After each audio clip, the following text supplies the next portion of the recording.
Members of the board, Madam President, Dr. Arlotto, good morning. My name is Dawn Zebron. I am a resident of Pasadena. My daughter is a sophomore at Chesapeake High School, and I'm 100% opposed to the cell tower proposal for our campus. I emailed each of you a copy of my testimony along with a petition with 340 signatures of people that are also opposed to a cell tower on our campus. I've sat in here and I've listened to the Shady Side team talk about the science and harm to their children from cell towers that were proposed for their school, and this board stopped construction of the Shady Side tower. My question is, why would one be allowed on any school grounds after that? I have volunteered at our schools for the last 20 years. In the time that I have learned that AACPS follows an evidence-based best practice approach. We set up a task force of 70-plus people from across the county to research best practices and approaches to tackle big concerns like mental health and suicide. And there are limitations on what we can and can't do for liability and safety reasons, like we can't have a cool BMX bully prevention assembly or a community bonfire.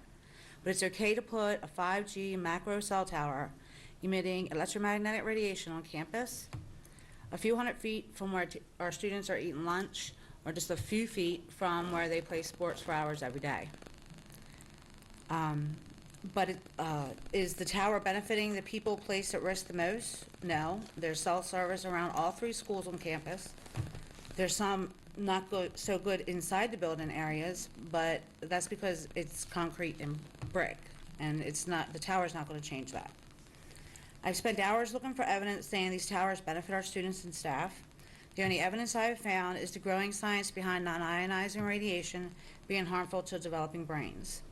The radiation from tower antenna changes DNA over time. Developing brains absorb the radiation 10 times as much as adults. Biological, mental, and behavioral changes are seen. This is from peer-reviewed, evidence-based medical journals, from renowned doctors and scientists, leaders in their field. This is not their first rodeo, asbestos, lead paint, Roundup, Juul. This is peer-reviewed and evidence-based by renowned scientists and medical doctors. National Institute of Health PubMed Journal states there is clear cause for concern in the scientific medical communities.